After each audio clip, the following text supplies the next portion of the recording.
Is Charlie Belfontaine, and you're listening to the HomeBuyer's Hour on WCPT AM 820, where the facts matter. And what we do is spend an hour talking about real estate, and this is geared towards home buyers and real estate agents as well.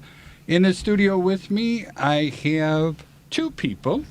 They're both from the same team, and I'm going to let them go ahead and introduce themselves a little bit better right now. I have Janet Borden and Allison Silver. If you don't mind, both of you, please give us a little synopsis about you, your team, how do people get hold of you, and say hi to somebody special, please.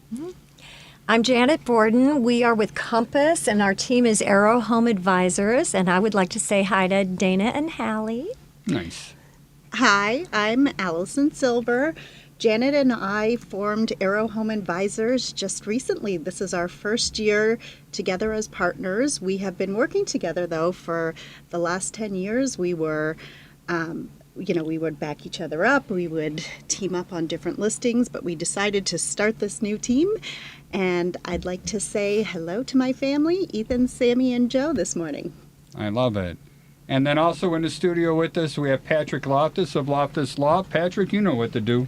Talking to me? I am, sir. Good morning. Hey, this is Patrick Loftus. I am a real estate lawyer. I am a real estate lawyer, not one of those dabblers that does divorce and estate planning and criminal and whatever. And if you want to get in touch with me, follow me on Instagram. I'm right now doing a series, and it's turning into a very long one, explaining everything that one might want to know about the multi-board 7.0 contract. And even I'm realizing how much is in that thing. I'm 5 videos in. I didn't even finish the second paragraph yet. So follow me, Loftus_law. And if you are not of the Instagram type, you can also find me on TikTok. I am repurposing that content, as they say in the influencer world, and my TikTok is Loftus Law. And Loftus, by the way, is spelled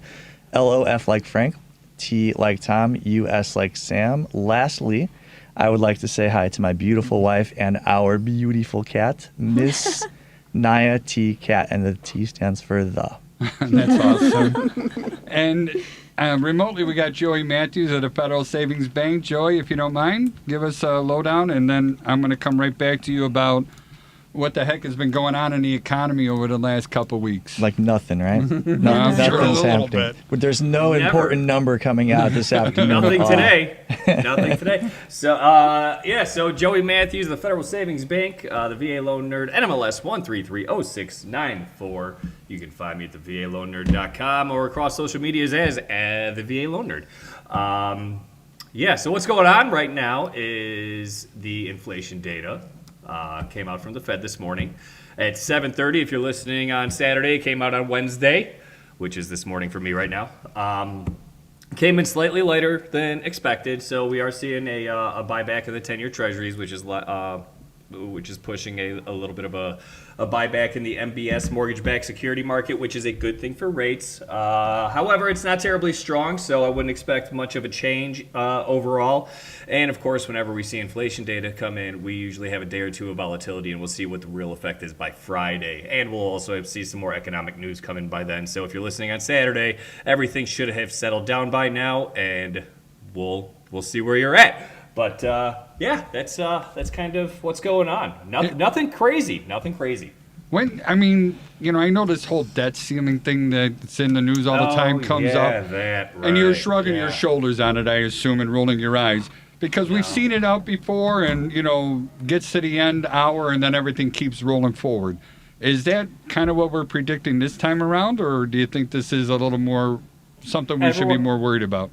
Everyone threatens a standoff until you realize just how bad you would hurt the. Oh my gosh! Yeah, Noel. Oh, geez. All right, Noel just got upset. That's the baby. That is the baby screaming. Right. I apologize. You're all good. I knew Noel would be upset about the debt ceiling. I feel the same way about this political theater. It's boring at this point. I mean, I agree. Let's just default. Let's do it. I mean, come on. Call the bluff and go so much there. Fun to just watch the chaos. Right? I mean, not really, but today's subject, and I'm going to try and pick it a little bit out of Janet and Allison here.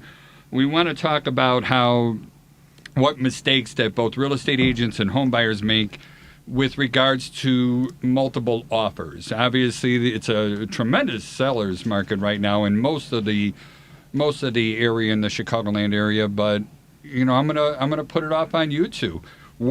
Start giving us a list, and if you don't mind, we're gonna see what the attorney can do, what the home inspector can do, what the mortgage person can do. What can they do to make our clients, our buyers, a little more attractive? Absolutely. We kind of joke around that we've had like speed dating in contracts this year because we've gone through so many. I feel like one every 15 minutes. And many of our listings had multiple contracts, as many as I think our record was 21 on one house. 21 is a lot. 21 offers, and we were doing spreadsheets, and we're looking at all these offers that came in from different agents. And some of the mistakes were so silly and really hurt the buyers for no good reason. Like, for instance, having earnest money that's out of sync with what is common in the area. Go into more detail about that. What does that mean? Well, so typically in our area, initial earnest money is $1,000, and then that's increased. Just a flat rate. Doesn't matter on the price of the house at all. Typically, yeah. Okay. It's $1,000, and then that's increased to 5% of the purchase price minus that initial $1,000 2 business days after the attorney's and inspection period has expired. And so once we're in a firm deal is Right. when people will up their earnest money. But, there's different traditions in different marketplaces. So if you decide to, as an agent, to come into a different marketplace, it's important to know what that community is giving for earnest money. So in some of the western suburbs, they don't typically give 5%. So when we were in a Interesting. multiple offer situation and we had somebody coming in with just a couple $1,000s, that doesn't make our sellers feel secure that they're truly interested, and they're interested in getting to the finish line when they're not putting a lot of skin in the game. absolutely. Is this a conversation that you have with listing or selling? I think the right term is selling, right? A lot of people refer to it as the buyer's agent, but they're really the selling agent. Isn't that correct? Just Do to you- make it confusing. Yes. Just to make Yes, it confusing. right, You're it right. is I should just confusing, stick but- with the buyer no matter Yeah, what. the buyer's agent. If you say you- buyers and sellers agent, I think you'll be mainly in sync with what most people are colloquially calling things. But yeah, on the You can't contract, use 3-syllable words with me, okay? I'm a very simple person, it barely got out of my mouth, man. You I heard love it. No, I mean, but on the contract it does say listing agent and selling agent, which is always a fun one to explain to anyone who's new in the Yeah. business when they're like, wait, who's who here? So do you guys have those conversations with them when offers come in? Hey, this is a norm in our area. This is what... We typically do after the fact because we don't, there's many times when we don't get a heads up, and actually this is another major mistake that agents make, is they'll just send an offer and they won't call us, they won't text us, so we have an offer sitting in our email, and guess what? Once in a while, that offer is in spam. And, and they don't even reach out. And so when we see the offer, we look at it, and then generally we pick up the phone, we call the agent and say, okay, why are you light on the earnest money? Why? Let me find out some things before we present the offer to our seller. Is that a legal issue, though? If, let's say, somebody sends an offer via email and it goes into spam, I mean, I think it's required that you have to give all offers to your client. Do I remember that right? Yeah, that is correct. Correct. But I don't know, honestly, I have Let's not. defer to the Yeah, attorney we'll have on to that. ask the attorney about that. I mean, Oh. sue Google. Yeah, right. Listen, a spam filter filtering you out. I don't think any liability on the part of the agent. How do you know what you don't know? And Good point. you're not programming the spam filter. You're not going like, yeah, hey, spam filter. If we get something from Baird and Warner, why don't you grab that, throw it in spam? Whereas if you get some from Keller Williams, yeah, we want that one. Like nobody obviously is doing Yeah. that. Really, I mean, I think agents listen up, because this is not the first time we've heard that exact thing where it's like you've taken the time. That 13-page, most people I would imagine are using the multi-board. If you got a car, Chicago Association of Realtors form, you'd probably get dinged just for that on the North Shore. Yes. So you're getting the multi-board form. It's a 13-pager. it took you some time, and you spent some time with your client as well, deciding what goes in there, and then you made it all look as nice as you can, and you sent it off, and you're just going like, well, I'll just wait to hear from the agent. And it's like, knowing that there is a possibility that especially if you're an SBCglobal.net person, or one of these folks that, let's face it, unfortunately, AOL.com.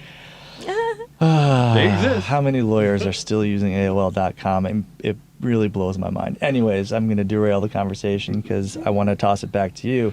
Well, actually, let me interrupt real quick because we have 2 questions on Facebook. I'm sorry. Already? Wow. So, for those of us listening on Saturday mornings, we do record this show between 10 and 11 on Wednesday mornings, and we are live on Facebook. So, it's the Homebuyer's Hour on Facebook, and then you'll also see it on some YouTube channels as well. So, Joey, this one's for you. What are your thoughts about a veteran home buyer buying into the market on a home with inflated VA rates and hedging until the rates come down? Yeah, and if you guys want to jump in with Joey, he's like the renowned expert when it comes to VA mortgages. That's great. He's amazing with it. And Joey, I'm sorry I interrupted you. No, you're fine. I guess you'd have to define an inflated market, right? Back in years past, I mean, what we're dealing with right now has been right around where rates were previous, right? In 2019, 2018, I should say, before COVID, before all these wonderful things turned the market upside down, and all of a sudden people thought 2s and 3s were normal. This is about where the market was trending, 5, 6, right around that area for rates, right? That's what I was seeing. Yeah, for a long time. If we're defining that as an inflated rate market, then we have to readjust what we believe is inflated. Right. In terms of buying now, I think what the problem most people are having, it's not so much rates, it's supply, right? So supply is an issue. What happens when supply is fixed? And we have a long time before we get to a fix for supply, because we have 2 generations of people. Gen X millennials or Gen Y millennials? I don't even know the generations anymore. But there's 2 generations of people that are either move-up borrowers or move-up buyers or first-time buyers, right? And we do not have the supply to match that demand. We also have a lot of people who refinance in 2020, 2021 that just flat out will not give up their rate because they're stubborn. They don't want to buy something, even if their family's growing. They're just going to throw 3 cribs in a room and call it a day, right? Yeah. Well, the other thing that they're going to do is they're going to move out of that place. They're going to turn it into a rental, right? Because they just can't see their way to selling if they've got a positive cash flow. Now, some percentage of those people, once they realize what goes into being a landlord, are then going to sell. Yeah. But once you get the taste of the ugly pie. Well, it's just another bit of responsibility, and for the extra few $100s of positive cash flow, a lot of people are going to do the math in their head and go, I think I'm gonna sell. But all those things will take some time. Not going to take 25 years to sort it out, but over the next, I would say, this is just a massive guess, 12, 18, 24 months, a lot's going to happen. Oh, I bet. And I keep going back to, you're talking about inflated market. I remember back in 91 when I bought my first home, it was 18% on an adjustable rate mortgage, and I was thrilled about it, because just to get the damn mortgage. Yeah, look at the longer term graph. If you're looking at the 5-year graph, I mean, even that'll give you some important data, but even look at the 20-year graph and just get some context, Joey, I just wanted to interject here. I learned something not long ago that I thought was incredibly valuable regarding VA loans, and that is that they are assumable at the rate that veteran has. So and not just by another veteran, but by anybody. So I actually, when I bought my first property, rates were 14%, and I assumed an 11% mortgage. And it was the most wonderful thing, because not only did I assume that lower rate, but they had already bought that mortgage down for like 6-7 years. So I got into a 15-year mortgage at 11%. Wow. And it was a wonderful deal. So please tell me, verify, is this correct? But I believe a buyer can find a veteran who has a current low loan and just assume that rate from that veteran. Is that correct? That is correct. So anyone can assume a VA loan. What if it's a veteran? What's nice is the veteran seller will have their entitlement substituted by the veteran buyer. If they sell it to a non-vet, then their veteran stays on the property, right? So it's a big trick bag for the seller because they have to, because if the person who buys the property defaults, that amount of entitlement then goes away for that veteran, right? So they will never be able to restore that amount again unless they pay the VA back for what the seller did in default, right? Wow.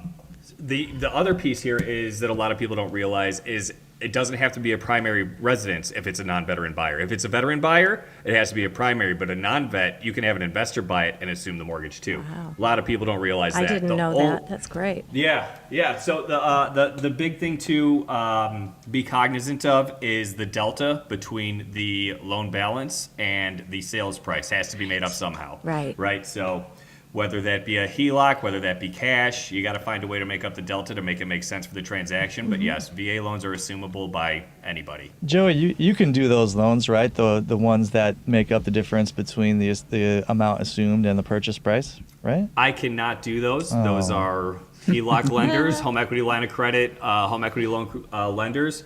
I can't do them. I do have contacts that can do them, but So yeah, we can that's- still contact you at the VA Loan Nerd on all socials, You can- and hey, you can Well, that lead was someone. a nice shameless plug. I love You it. can Yeah. lead someone in the right direction. Yeah, no, for sure. I mean, hey, you got I'm getting good you at got this. mortgage You are questions. I getting got good. mortgage answers. Yeah. Just call Joey. You know. All right. Well, I got Facebook questions here, so Oh, we dear. got to go back at it again. Janet and Allison, this is for you two. I put a contingency offer on a home with the contingency being that my home sells. We have a 30-day contract with our listing agent, and my concern is that the seller of the home I want will accept backup offers after my 30-day contract is up, and my home hasn't sold. Any ideas on how to address this? Sell Well, your I home. think you're incredibly fortunate that they took your house sale contingency. That is really, really rare right now because it is such a seller's market, at least where we are. And so that is a risk. I mean, there's no question about it. That's a huge risk for you. And they may very well take another offer, and there's not really anything you can do about that I know of. Well, I do think the most important thing to do is have an aggressive plan to get your home sold so you're not having to wait that 30 days and having them restless and, fishing for other offers. What would that Good be, though? point. What's an aggressive plan So, to get your home sold? well, Janet and I always do have an aggressive plan for all of our sellers. We make sure that we price a home correct. If you price a home correct in today's market, you will get that home sold. Well, that's we're- easy. You just go to Zillow and whatever it is. Right. I'm being a smart aleck, all Right. right? Please forgive me. Well, no, Janet and I really, when we do a market analysis, we check everything. We make sure that we're pricing it in the right ballpark so that we're going to attract offers. And we adjust if it's not correct because Right. we're not perfect and we can't, we can't predict. I mean, something is worth, the definition of market value is what the market will bear. A home is worth what a buyer will pay for it. So to the question that was earlier for Joey about, above market rates, these aren't above market rates. These are what the current market rates are. Yeah. And, and the values on houses are what the current values Right. are. And it's also about marketing the home too. You need to make sure that your agent is being aggressive. They're having the open houses. They're making sure that you're, you have the right advertising and that you're exposing everything to the entire marketplace. Right. There- Not trying to sell it pre-market, which is something that a lot of companies do and they push. I've and been seeing a lot of that lately. Yeah, and we feel that really hurts the seller because you're not, you're not exposing it to everybody. You're giving a private sale to a few people, and that's not in your best interest. There's a wide variety of opinions on that one, and it's Yep. always interesting to hear. Everyone seems to have a different take, and none of them are wrong. You guys are all professionals and go through this. Now, correct me if I'm wrong. So, when you talk about pricing it right, I think there's a misconception that if you don't pick the highest price that is possible, that somehow you're going to be leaving money on the table. But my understanding is that it's actually you're going to end up shooting yourself in the foot, because if you do go for that pie in the sky number and you don't get it, and you have to start dropping. Especially in this market, you get a couple of drops, people are going to start to look some kind of way at your property, and you're going to end up losing money at that point. Well, we've been telling all our sellers that in today's market, you really can't underprice a house. If there is a lot of appeal for the house, that's where you get into your multiple offer situations. And in our multiple offer situations, we've seen homes sell as high as 28% over asking. And 28%. We just had one. 28%. Yes, that our most recent, one of our most Wow. recent sales, we had 11 offers, and we sold it way over asking, and this was in the first 3 days on the market. We wanted to make sure we allowed everybody who wanted the chance to see the home to get in, and we had 11 offers, and our winning bid was no inspection, no. We You had mean a one waiver? They waived the inspection. It was Wow. as is. There was 1 day attorney review. We got Jesus, come on. We got everything Kill done, me. and we closed in Yeah. 1 week. We It was a closed in a 1 week week. closing. Oh, this is Yep. a cash And- deal. Cash deal. Cash All deal. right. And the interesting thing is, I mean, we priced that home high.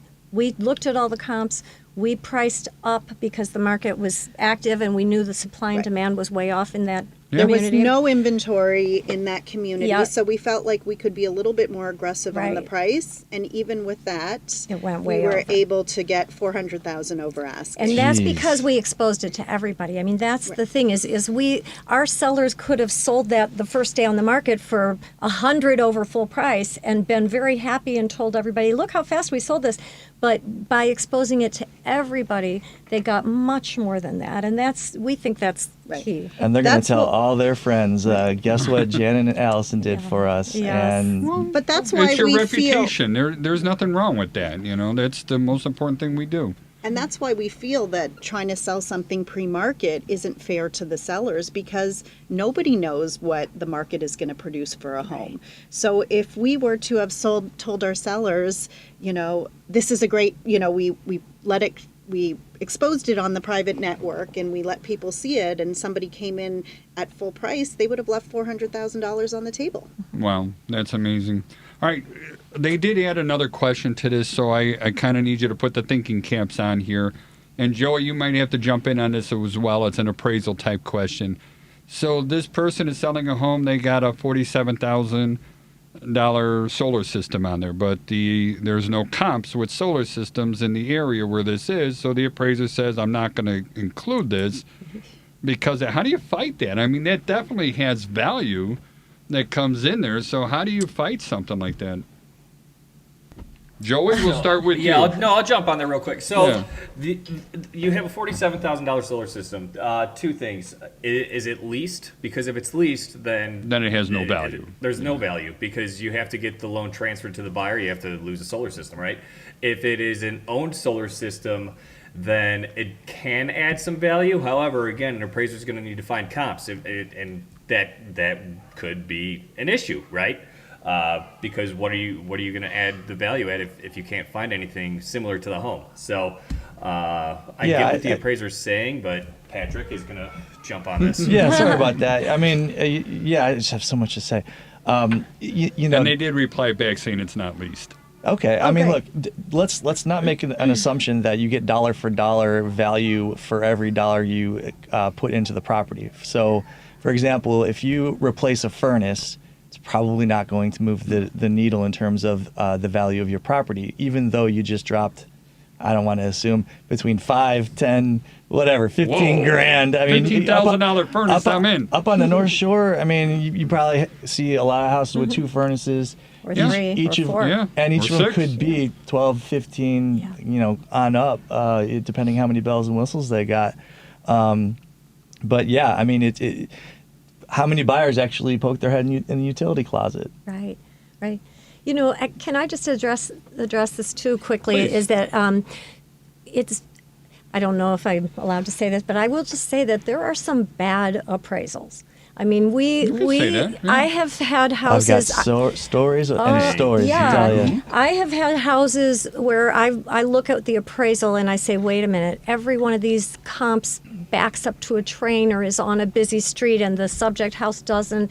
It's just sometimes almost looks like they're trying to not appraise it. And once an appraiser has made that call, it is brutally hard to get them to back off of that. And so what I've had luck with, which it's not fun for a buyer, but is for them to just go to a different lender and start over. And honestly, 99% of the time when they do that, the next appraiser comes in and it's fine. Amazing, huh? It is a miracle. I've absolutely seen that happen. Joey, is there a loan product out there? Man, I'm so glad you brought this up. You know, there is where you do have the ability to take the appraiser's goodness. opinion and perhaps submit some data and get that and make that change. You know, there really is. And the beauty of it, actually, so We're all The VA giggling on that bump set. Now Spike. All right. the VA actually just recently released their appraisal data compared to conventional FHA and all that. One, appraisal turn times are about 4 days faster with the VA than conventional. And two, 78% of the time they'll come back at value. And if you, 91% of the time, then on a reconsideration of value, they have a 78% increase rate at an average of $28,000 for the increase. So, And you cut out the appraiser when you do that, right? yeah. So what's beautiful is on a VA appraisal, you technically have two chances to get your value, right? One, the appraiser is supposed to initiate Tidewater. I actually just had one where the appraiser did not initiate Tidewater, and they just sent me the appraisal, which is beautiful for me because it makes my appeal easier. But when they Ask initiate Tidewater, we go Joey, back. what's Tidewater, please? So when we initiate Tidewater, the appraiser initiates Tidewater. What they're saying is you have 72 hours to submit comps for this property to support value, right? We throw those comps in there. The appraiser can use them. He cannot use them. It's totally up to them. And then they issue the appraisal report, and we're either going to have value or not. If we don't have value, I get to look at the appraisal with my realtors, and we get to decide, you know, are these comps really good? Are there adjustments that are made that don't make sense? And then we create a commentary. I create a grid. We send that into the VA for a reconsideration of value. And the VA looks at the data and a letter that I have the veteran write talking about how much they love the house and how they need the house because, you know, pull on some heartstrings too every once in a while. And the VA will then go back. They will adjust the notice of value to match usually the purchase price. They won't go over the contract amount. So if the contract is $400,000 and the appraisal come back at $370,000, they'll only go up to $400,000, right? So that's usually what happens. I have yet to have a reconsideration of value not succeed. So What if yeah, it's not a VA? What are some options? Get another lender. you have the Seriously. you have the option to get another lender. Wow. You can request appeal, but again, the appeal only goes to the appraiser. On a VA loan, it doesn't go to the appraiser; it goes straight to the VA. So that's why data matters. This is also why VA loans have this bad reputation for poor appraisals, but I think it's more or less just people not knowing what you can do. Because if you have the ability to take the appraiser out, they no longer have this emotional attachment to their work, and the VA is just looking at data. Like, does the data make sense? Can we support this value? Will we guarantee this house at this value? And the answer is usually yes. So, yeah, if the appraiser on conventional or FHA says, nope, I'm right, you're wrong, sorry. It's over. It's Beat over. feet. It's Right. over. The, Yeah. only, the only thing you can really point out is if they like missed a bedroom or a bathroom. Right. If they Yeah. just like totally blew it. The words I wanted to use, I'm not allowed to say them. So Joey, if I'm not mistaken, the VA loan product is the least denied loan product of any of them, right? Least denied, least defaulted on. Oh my gosh, I don't have the data in front of me, but it was what? There was a 3% less denial rate than conventional. Obviously, significantly less than FHA, just because FHA is a great loan product. Don't get me wrong, but you're it does tight on have a budget. higher denial rate. It can be, yeah. Janet and Allison, I just have a quick question. I know, so we don't see a ton in the city, within the city of VA loans, but I know that on the North Shore, there's the Great Lakes, and there's quite a few military personnel who live up that way. Do you see North more Shore, VA loans than maybe we see here in the city? I think it's very spotty, but what I was going to mention that I think is fascinating is that I think a lot of people, when they think of VA, they think not very expensive loans. But I had a sale 2 years ago to a veteran, and it was $1 million plus Oh, yeah. home, and they got a VA loan. And I thought that was, I was surprised by that, even as, even being in the business for a long time. Joey, how much can a VA borrower borrow? I love this. So in 2000, we're having fun. This is my favorite. It's the VA loan This has nerd. been a paid announcement. I know, right? Oh my gosh. So no, with the passage of the Blue Water Navy Veteran Act in 2019, VA loan limits were completely lifted for a veteran who has their full entitlement available. The only time a veteran will be limited is if they have entitlement charged to a current property that they do not plan to sell, or if they have previously defaulted or had a deed in lieu, short sale, any of those things. So yeah, if you have full entitlement, you can buy whatever you want. And Joey, if other people have questions about this, like our Facebook listener right now is asking, what tools do you have if you are the seller and the appraisal comes in low? So questions like that, how do they get hold of you to get those answers in case they have more? Well, you can call or text me at any time. It's There it is. I love that voice. 2405. Say it again. Loaner.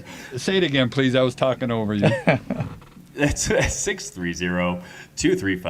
630-235-2405. TheVALoanNerd.com. Find me on social media as the VA Loan Nerd. Happy to answer anything regarding that.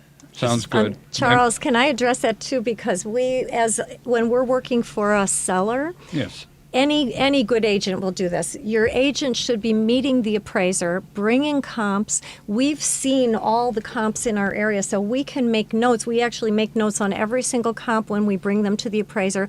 And these appraisers sometimes cover a really broad territory. So I've met an appraiser who just came from Joliet, and now they're going to Highland Park, and then after that they're going to the Harvard, south side. Illinois. Oh, Lord. Exactly. Those are all different markets. That's a lot of miles. And they don't know these houses. And so if you can say to them, hey, I was in this house, and yes, it sold low, but it had a foot of water in the basement, Right. then it really has credibility. And we bring them that. We bring them a survey. We bring them a copy of the floor plan. We basically schmooze the heck out of the appraiser and hope, Are you able to use the fact that there's multiple offers Yes, as well? we do. And we actually, sometimes they ask to see the offers. I have had that before. And Interesting. it's, we do use that.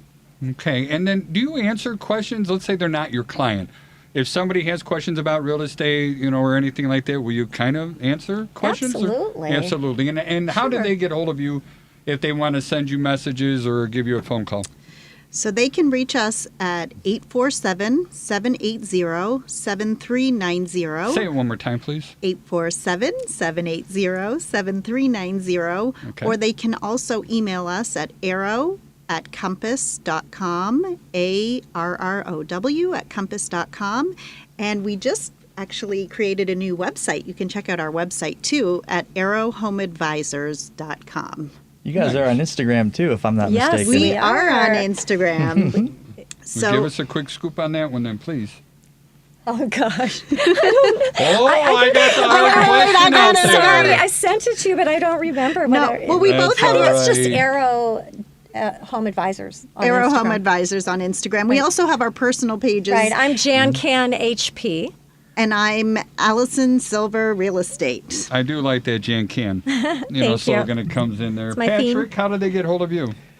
Oh, I suppose the best way would be to email me, because if you call or text from a weird number, I am going to assume that you're selling me car warranty or something. Health love insurance. Oh my God. Yeah, every day. I'm gonna go hide in the corner. Or Google search engine optimization, one of those. I'm gonna lose my temper. I trigger. I like to try to mess with them, but they're just recordings, so you can't mess with a recording, which is annoying. No. There's one that calls me. This is, I do this. I just take the show somewhere else. There's this guy that calls me. He's got a very official sounding voice. And he wants some sort of donation from or for some police thing, and I think it's Body I don't. vest or I something. googled it, and It's it was. a scam. It seemed very scammy.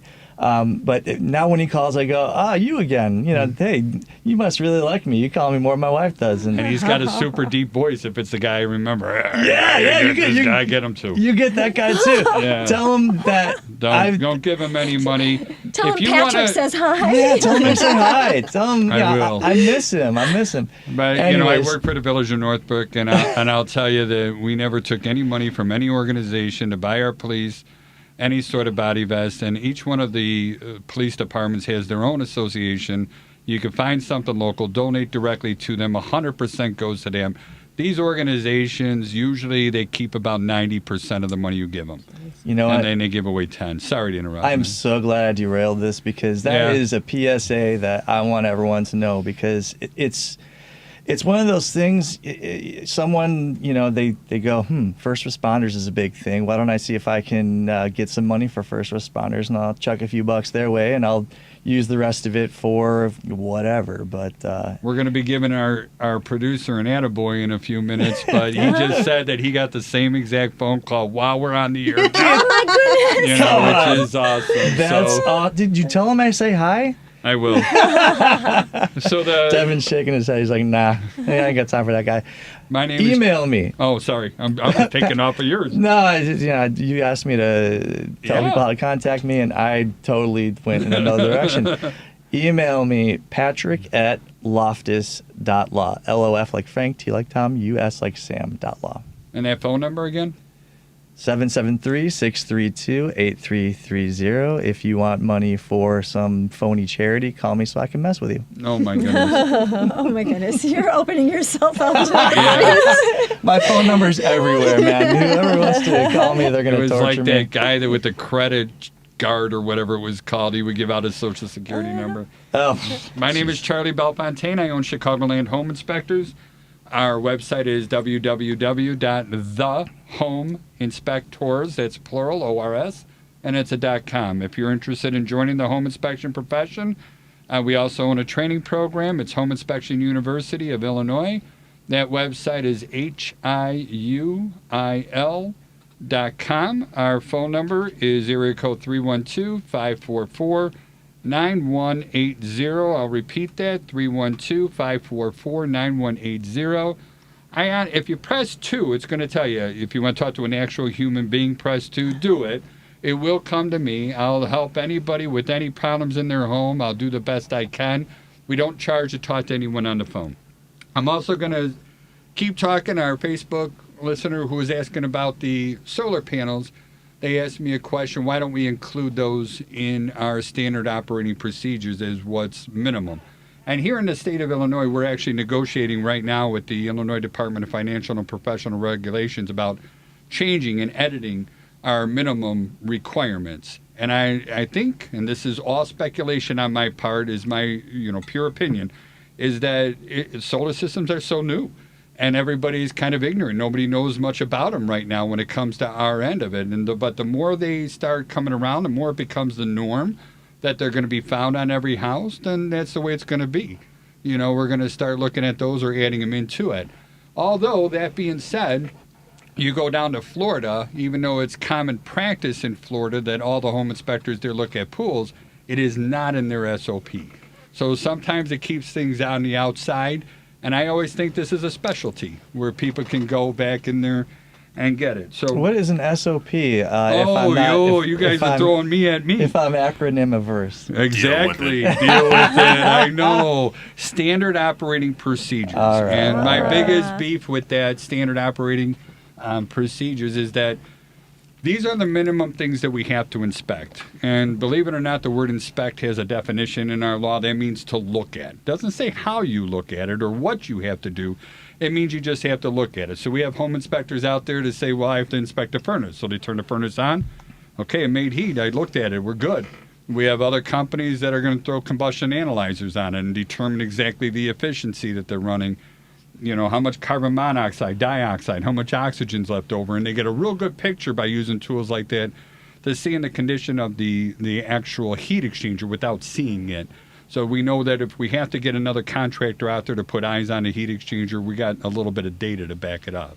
So there's a big difference. There. I think there is, and that was, kind of going back to Janet and Allison a little bit, I'm listening to, partners, people we work with, what you do that's unique. And I got to say, I met these two at the Young Professional Network meeting up in Highwood, Illinois. And I met a whole bunch of very young real estate agents there, too, very new into business. And one of my first and favorite questions, and I'm going to throw you guys a curveball because I didn't tell you I was going to do this. One of my first and favorite questions is always going to be, why choose you? Out of 80,000 licensed real estate brokers, why should I hire you? What makes you unique and special? What do you give as value to your client? And these guys couldn't answer that. We did talk about that. Janet is going to give a passionate rant right now. Give it to me. I'm ready for her to go. All right, get a break. So I would say that, number one reason is that we really do take it very seriously that our job is to protect your interests with the utmost integrity. We are taking our fiduciary responsibility to you incredibly seriously. We want to see you benefit from our services, and we really think of ourselves as not an expense in the transaction, but as a huge value. And our numbers do bear that out. We are getting our sellers an average of above 2% more on their listings. And so we do have good stats to back up our data. I need to adjust that. I need to adjust that because we worked out our numbers at the end of the year, and we were all excited that we were pricing homes 9% more accurate, and we were netting our sellers 2% higher. But we just got an updated analysis from someone who was trying to recruit us, which we love Compass and we're not going anywhere. But we are now getting our sellers, we're netting them 4% higher. And we always tell everybody we never ever take the easy way out. We won't sell to the first buyer. We've moved into houses for the weekend. Literally, Janet and I tag team for an entire weekend from like 9 to 6, making sure we got, there were like hundreds of people trying to get into the house, and we had offers sitting on the table, but we really wanted to play out the whole transaction for our clients. So everybody saw it. They had maximum exposure and got to pick from 21 offers that day. And for our buyers, we also, we have between the two of us tremendous amount of experience, 60 years of experience between the two of us, and in all kinds of markets. I mean, with major interest rates, as you mentioned, 18% interest rates and everything in between, and crashes, and we've both consistently sold and been at the top of our game. I was the number one agent with the company we were formerly with for 10 years prior, and Allison was right there with me, and so we bring a lot of experience to the table, and you don't know what you need until it comes up. There are so many moving parts in a real estate transaction, so many things that can go wrong, and one of the best compliments I've ever gotten is having a seller say, we felt we were in such good hands. Everything that came up, you knew what to do, and I just love that, and it's a wonderful career. We love it. And I think going back to, I do like the passion, the way you speak. Right. That's why I let it for her to start with her passionate. No, well, Janet. That's the secret to this business, for crying out loud. People just don't get it, Once you're passionate about helping another person, then you're going to want to learn more. The more you know, the more you're worth, and the more you help your client. Right. I mean, 40% on a $1 million listing huge. is $40K. All right, just let's make sure, because some people might hear 4% and not do the math, and the math checks out. All right, so fine. If it's a $500,000 listing, that's still $20K. $20K ain't nothing. I don't think I could fit $20K in my pocket. Right. That we're netting our clients higher. Yeah. Right. So and it is. We do have a lot of passion about this, and we both do it for reasons other than just money. We're not. This is a career. We're here to make money for sure. There's nothing wrong with that. But we do.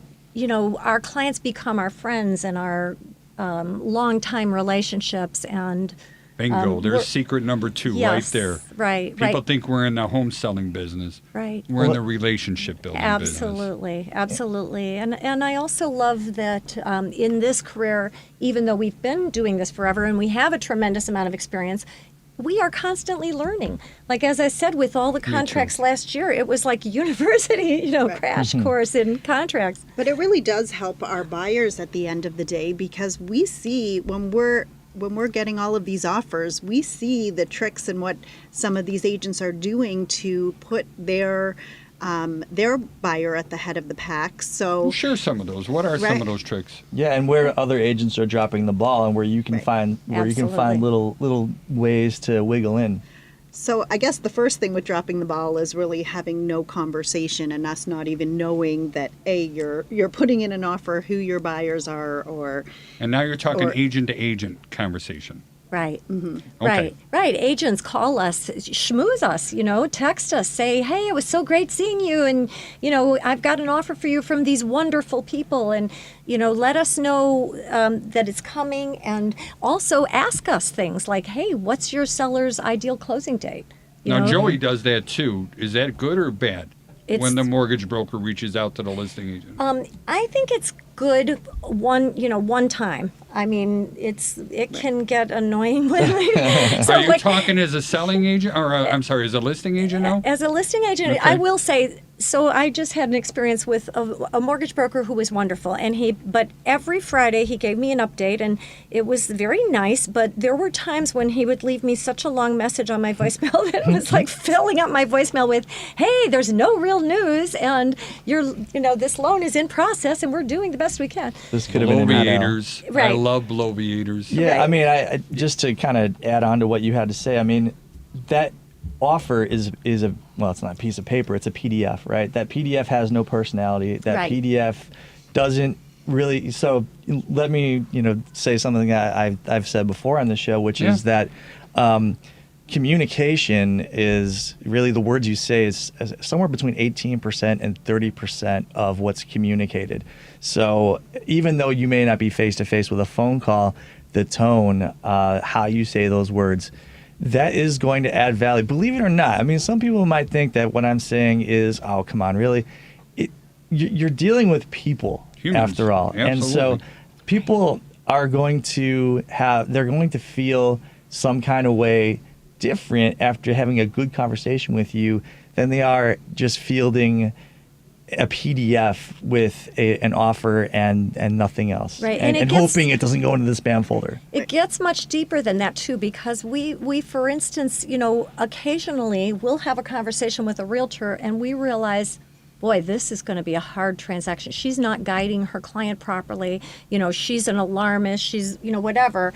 And then we'll have on the other side a conversation with a realtor who's like, hey, we're going to get this done. Let's work together. We'll make, this transaction happen. They're giving their client good counsel. And I Someone think you've successfully worked with before who Yeah. is got their head on straight, so to speak. right. Well, we recently had a client, we always talk about these love letters that buyers will submit when they're submitting their offer. And, we always caution people at the beginning, for fair housing, we don't want any pictures, we don't want any videos, You if you shouldn't want talk about nationality or anything that's Right. protected by the Human Rights Act. Correct. Right. Whether it's state of Illinois or federal. Correct. Yeah. right. But we had a family who wrote a love letter to our clients, and our clients just identified with them. They fell in love with this. Nice. They fell in love with this family, and they really wanted to sell it to them. Yeah. Yeah, my sister and brother-in-law got their house, and one of the techniques they used was a love letter, and it worked. Right. Right. Right. And buyers are using any advantage. Like they'll walk through the house and be like, oh, they went to Michigan. I'm going to put that in my letter that I went to Michigan. I love it. Yeah, it's clever. Right. So another question came up, and I'm going to actually try and answer this one, but I want you to argue with me if I'm way off base, all right? Oh, I'm ready. So, yeah, do you push for home inspections as a necessary investment? And I'm hoping you're going to say yes and Oh, my no, goodness. all right? My biggest beef in my profession is our bar to entry is stupidly low, all right?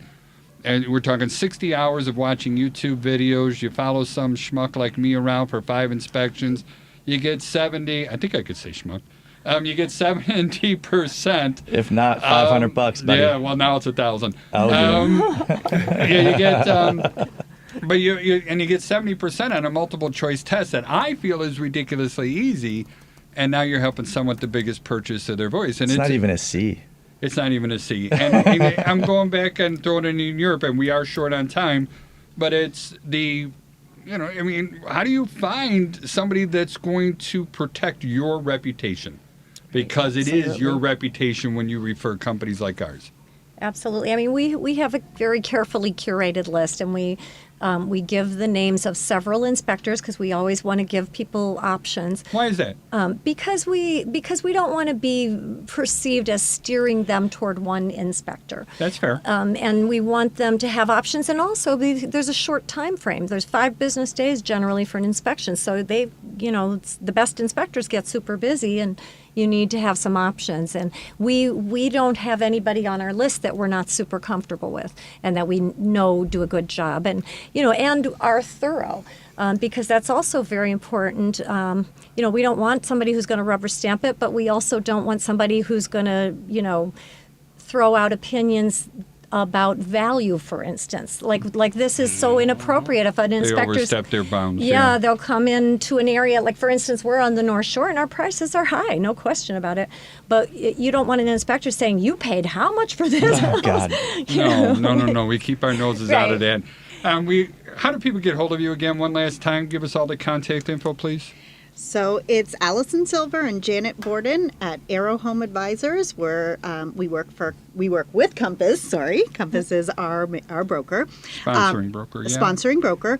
Our phone number is 847-780-7390. One more time. 847-780-7390. Our email, always a great place to reach us as well, is arrow, ARROW, @compass.com. And our website is arrowhomeadvisors.com. You can also find us on Instagram at Allison Silver Real Estate and Jan Can HP. I love it. And Joey, how do they get hold of you, please? Well, you can call or text me at 630-235-2405. Find me at thevaloannerd.com or across all of my social medias as at @thevaloannerd. I love it. And Patrick? If you are calling on behalf of a dodgy charity, the number is 773-632-8330. I'll be on the Kennedy for a good hour after this. Oh, my God. And I could use some entertainment. I'm not going to give you any money, but I will record it for my own use, probably in a new TikTok I'm starting to mess with you people. I love it. And again, my name is Charlie Belfontaine. I own Chicagoland Home Inspectors. Our website is www.thehomeinspectors, that's O-R-S, and it's a .com. Also, Home Inspection University, www.hiuil.com. We have made an arrangement with College of Lake County, and then we still have our arrangements with Joliet Junior College and Elgin Community College. So if you're interested in joining the profession, you can come straight to us or through any of those local community colleges. One of the biggest things that we were talking about today, and I'm just going to get the final word in on this one, it's going to be the reputation. And I really want to stress that. Part of the reason why we have Joey and Patrick on here every week is because of their knowledge. And the fact that they're going to go ahead and give us, or all of our listeners, advice. I mean, there's certain limitations, what they can and cannot do. There's none on me. So if you have any issues about your house, please share. And as far as bringing our real estate guest on here, thank you for being here. Thank you. And it's also, the reason why you're here is because I value your value of your reputation. All right. I'd like to give a special thank you to Devin Tingle. He's our producer. Again, my name is Charlie Belfontaine, WCPT AM 820, and this is Charlie, and I am out.